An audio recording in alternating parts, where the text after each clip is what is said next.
ধোনিকে সামনে দেখে জড়িয়ে ধরলেন গম্ভীর। অভিমান রাগারাগি এখন অতীত, এক ছবিতেই হিট আইপিএল। বহু যুদ্ধের ঘোড়া দুজনে বহুবার জাতীয় দলের হয়ে দলকে বৈতরণী পার করিয়েছেন। এখন দুজনের ভূমিকা আলাদা।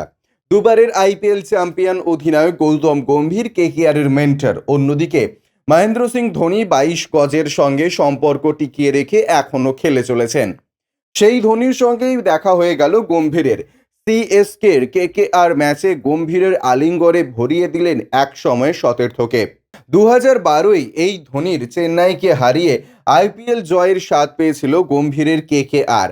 চিপকে সোমবার অবশ্য নাইটদের জন্য সুসংবাদ নিয়ে হাজির হলো না। লো স্কোরিং ম্যাচে কেকেআরের 7 উইকেটে পরাস্ত করল সিএসকে।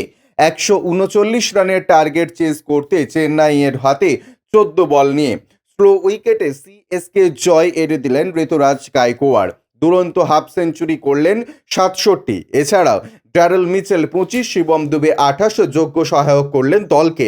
শিবম দুবে যখন আউট হয়ে যান সেই সময় চেন্নাই জয় থেকে মাত্র 3 রান দূরে। তখনই নামলেন ধোনি ব্যাটিং অর্ডারে নিজের প্রমোশন ঘটিয়ে।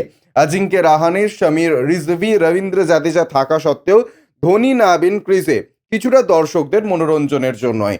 ধোনি স্কোর লেভেল করে দেন, তবে উইনিং শট হাঁকাননি। 2014 সালের টি-20 ওয়ার্ল্ড কাপের স্মৃতি ফিরিয়ে দেন ঋতুরাজকে দিয়েই উইনিং শট হাঁকিয়ে নেন।